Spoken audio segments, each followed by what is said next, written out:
금요일 이 시간에 함께하는 경제의 신 유동국 소장과 함께 다양하고 깊이 있는 경제 이야기 나눠보고 있죠. 오늘도 유동국 경제연구소 유동국 소장 나오셨습니다. 어서 오십시오. 네, 안녕하세요. 네, 벌써 12월입니다. 시간 참 빠르죠. 그렇습니다. 네, 우리 소장님 개인적으로 올 한 해를 한 단어로 표현해 주신다면 어떨까요? 약짓. 약짓. 네, 어떤 의미가 있나요? 시작은 미약했지만 이제 네. 열심히 뛰고 있어서 예. 금연말이 되니까 뭔가 조금씩 개선된 것 같습니다. 네, 그리고 저희 또 하이브리드 라디오에 또 경제의 신 유동국의 경제 이야기를 시작하셨잖아요. 그렇습니다. 그래서 약진의 한 해가 된다 이렇게 정리해 볼까요? 네. 자, 다소 어렵게 느껴질 수 있는 경제 관련 주제들 소장님 덕분에 좀 쉽게 이해가 되고 있는데요. 오늘도 우리가 참 말은 많이 듣지만 정확히 설명하라고 하면 약간 자신이 없는 그런 이야기 해볼 텐데요. 예비 타당성 조사. 이 부분에 대한 이야기를 해 주신다고요? 네, 그렇습니다. 경제뉴스에 보면 예비타선 조사가 자주 등장합니다.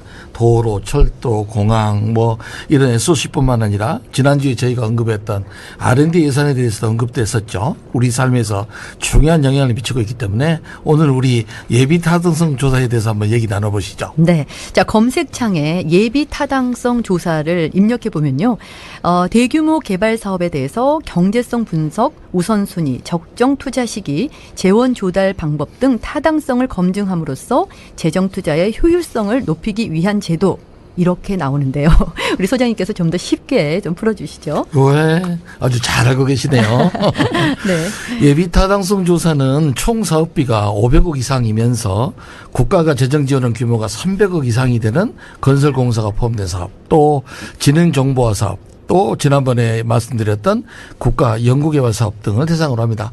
다만 공공청사나 교정시설, 교육시설의 신증축, 또 문화재 복원 이런 10개의 사업에 대해서는 예비타당성 조사를 면제하기도 합니다. 사업을 요구하는 부서하고 심사하는 부서를 이렇게 분리해서 국가재정 효율성, 효과성을 증대하기 위해서 지난 99년 김대중 정부에서 시작한 그런 제도입니다. 네. 이게 말만 들으면 참 좋은 제도 같은데요. 예비 타당성 조사를 통과해야 하는 사업 이렇게 얘기하면 왠지 안 되는 사업 이런 생각이 먼저 드는데 이런 인식을 갖게 되는 게 문제겠죠. 네, 그렇습니다. 맞는 말씀이시고요. 현황을 살펴보면 이 제도가 99년에 도입돼서 금년 6월까지 총 991건의 대상 사업이 있었는데 여기서 타당성이 있다고 나온 게 635건. 그러니까 64%죠. 앞으로 중장기적으로 검토가 필요하다는 사업이 36%. 그러니까 36%는 통과를 못했다는 얘기죠. 예. 예타가 우리 지방행정에 걸림돌이 되는 이유는 예타 평가 기준 자체가 소위 비용 편익 분석에 기반해 있기 때문이다. 이 비용 편익 분석이라는 건 뭐냐면 이 제도가 주는 편익과 이 제도를 운영하기 위해서 들어가는 비용을 비교해서 편익이 더 높은가 아닌가 이걸 보는 겁니다. 일견 보기에는 좀 효율적으로 보이지 않습니까? 예, 그러네요. 근데 이게 이제 인구 밀도가 높은 수도권에서는 편익을 얻는 대상이 굉장히 많잖아요. 근데 지방으로 오게 되면 인구가 없기 때문에 편익을 얻는 숫자가 굉장히 낮습니다. 그렇겠죠. 그래서 비시 분석을 하면 일이 넘은 거야 통과가 되는데 지방의 경우는 0.3, 0.4 이래서 대부분 탈락합니다. 예. 또 반대로 얘기하면 이게 이제 수도권 집중의 문제가 되는 그런 원인이 되기도 하고요. 그렇군요. 그래서 예타 기준을 높인다거나 없애야 한다. 이런 주장이 정치권에서 나오고 있는 거네요. 그렇습니다. 이게 이제 99년에 도입됐다고 말씀드렸잖아요. 근데 그때에 비교해 보면 국가 재정 규모나 또는 경제 규모가 증가했기 때문에 총 사업비를 500억이 아니라 1000억으로 또 국가 재원 지원 규모를 500억으로 이렇게 올리는 이런 국가재정법 일부 개정안이 현재 국회에 계류 중에 있습니다. 예. 2019년에는 이제 이 비시 분석 외에 AHP라는 기준을 따로 한번 제시됐는데요. 예. 여기는 이제 경제성뿐만 아니라 이 사업 시행이 바람직한가를 판별하는 종합적인 평가 지표입니다. 예. 이 AHP의 경우에는 사업의 그 가중치를 비수도권의 건설 사업의 경우에는 경제성 비중을 낮추고 지역 균형 발전 비중을 수도권에 비해서 상대적으로 높여서 차별화했죠. 예. 그래서 지방의 경우에는 다소 경제성이 낮더라도 균형 발전 측면에서 높은 점수를 받으면 예타가 통과하도록 이렇게 바꿔진 겁니다. 네. 그렇다면 지표가 바뀐 이후에는 지방의 예타가 더 많이 통과가 됐나요? 전보다는 좀 좋아졌죠. 근데 여전히 지방 사업은 점수가 낮기 때문에 통과가 사실 어렵죠. 그래서 이때 이제 다시 생기는 게 예타 면제 사업이 생기게 된 겁니다. 이제 대표적 사례를 들어 그러면 이명박 정부 때 호남 고속선의 BC가 0.28이었습니다. 예. 근데 그때 이제 균형 발전에 대한 논리, 그다음에 김대중 노무현 대통령 서거에 따라서 우리 지역의 여론이 좀 악화됐기 때문에 정무적인 판단에 따라서 예타 면제를 결정한 사안이 있었습니다. 예. 문재인 정부 때도 국가 균형 발전 차원에서 수도권에서 비수도권의 지역별로 핵심 사업에 대한 예타를 면제해 줬는데요. 그 규모가 한 88조 원 정도입니다. 그러니까 이명박 정부에서는 60조. 박근혜 정부는 23조에 비하면 상당히 많은 숫자죠. 네. 그러니까 결국 예비 타당성 조사라는 게 이 사업의 실효성과 적합성을 가려내기 위한 제도인데 이런 규모로 면제한다면 정책의 취지가 좀 약화되는 건 아닌가요? 예, 그렇죠. 올해도 좀 정치권에서 예타 면제를 취지하는 사업이 대략 44조 원 정도 돼요. 사업비를 적시하지 않는 그런 사업까지 합치면 대략 50조 원 정도 된다는 그런 관측도 있는데요. 예.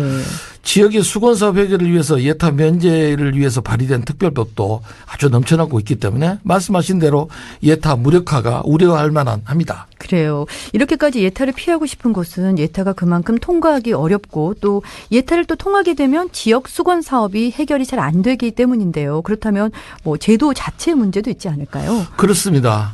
지난번 김포 서울 메가시티 논란을 불러일으킨 것도 결국은 김포 골드라인이 예타를 통과하지 못해 생긴 일이거든요. 예. 이게 97년에 경전철 계획이 발표됐는데 2001년에 KDI가 BC값을 개발하니까 1위 넘지 못해 탈락했어요. 결국은 한강 신도시 그 시민들이 교통분담금으로 2냥짜리 경전철을 짓게 돼가지고 결국 뭐 압사 지경까지 압사 위험까지 나타나는 문제가 됐죠. 예.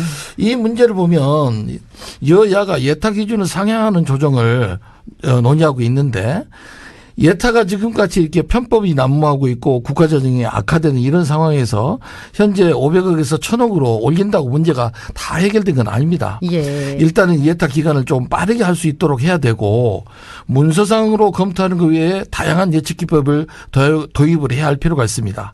김포 골드라인의 경우 예타를 받은 게 2001년이에요. 네. 그러니까 20년의 자료를 가지고 비용 편입 분석을 하니까 사업 타당성에서 굉장히 실효성에 의심을 받게 되는 거죠. 네, 그래도 김포 한강 신도시 계획 같은 것은 예측할 수 있었을 텐데요. 왜 이런 문제가 발생을 했을까요? 일단 비용 편입 분석에서 기술적인 문제가 좀 있습니다.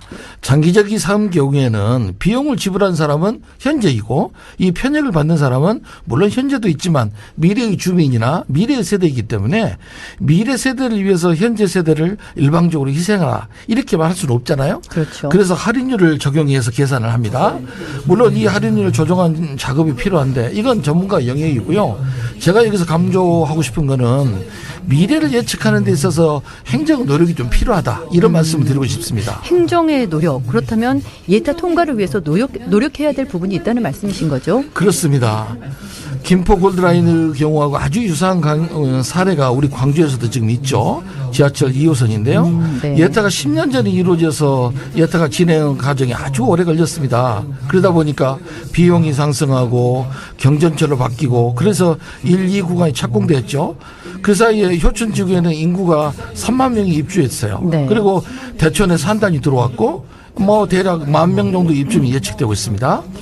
효춘 지구는 이미 출퇴근의 교통 지역이에요. 그리고 대천의 입주가 시작된다면 문제는 더 심각해지겠죠. 그런데 여기 들어오기로 한 2호선 3구간 그러니까 백운 광장에서 효천의 구역 여기는 유야무야되어 있는 그런 상태거든요. 예타를 만약에 다시 받게 된다면 또다시 10년이 가고 그 사이에 주민들의 불편은 정말 이루 말할 수 없겠죠. 네. 이런 예측된 상황을 정확하게 비용 편입 분석을 할 수 있도록 세심한 고민을 해야 됩니다. 네. 그리고 AHP 분석에서는 비용 편입 분석도 있지만은 정책성과 그리고 균형 발전, 경제사회 환경 분석 이런 부분이 있기 때문에 교통망이 없어서 지역 주민들이 삶의 질이 저하되는 이런 문제, 특히 대규모 국가 재정이 투입되는 대촌사는 활성화 문제가 교통망과 관련되는 이런 부분들을 조금 중앙정부에 적극적으로 설득할 필요가 있겠다 이런 생각이 듭니다. 예. 그러니까 예타를 진행하는 중앙정부를 숫자로 설득하라 뭐 이런 얘기신데 그렇다면 우리 지역 현안 중에서 이렇게 좀 접근해 볼 수 있는 다른 수건 사업들이 있을까요? 아마 유사한 사태가 최근에 있는 광주의료원 사업 같아요. 우리 광주는 광역시 중에서 유일하게 공공의료기관이 없는 지역입니다. 예. 울산이 의료원이 없지만 울산에는 지금 산재를 전문으로 하는 공공병원을 현재 짓고 있기 때문에 예. 우리하고는 조금 상황이 다릅니다. 그래서 이 문제는 지역 균형 발전이나 또는 낙후지 의료시설 확충이라는 경제사회 측면 이런 편익 등을 고려하면 통과될 법한 그런 사안인데 탈락됐습니다. 그래서 결국은 이 문제는 비용이라고 생각해야 하지 않겠습니까? 네. 비용을 줄이려면 어떻게 해야 되겠습니까? 현재 우리 광주의료원 후보지는 상무지구를 예측하고 있거든요. 예. 그러다 보니까 지가가 높아요. 그러니 우리 만약에 비골 전남대병원이나 노대동으로 조금 옮긴다면 예타를 다시 시행한다면 비용 측면에서 효과성이 굉장히 높아질 가능성이 높습니다. 네. 이런 부분을 우리 행정하신 분들이 또 정치하는 분들이 고민하셔서 광주 전체의 삶의 질을 향상할 수 있는 그리고 중앙정부를 설득할 수 있는 이런 노력들이 점진적으로 또 많아졌으면 하는 생각입니다. 네, 알겠습니다. 오늘 좋은 말씀 잘 들었습니다. 경제의 신 유동국 소장과 함께 예비 타당성 조사의 이모저모 자세히 알아봤습니다. 소장님 오늘 말씀도 고맙습니다. 감사합니다. 네, 지금까지 유동국 경제연구소 유동국 소장이었습니다. 잠시 전하는 말씀 듣겠습니다. 당신이 꿈꾸는 미래는 무엇입니까? 인천에게 말해주세요. 당신의 꿈에 인천이 응답합니다. 모두가 잘 사는 균형도시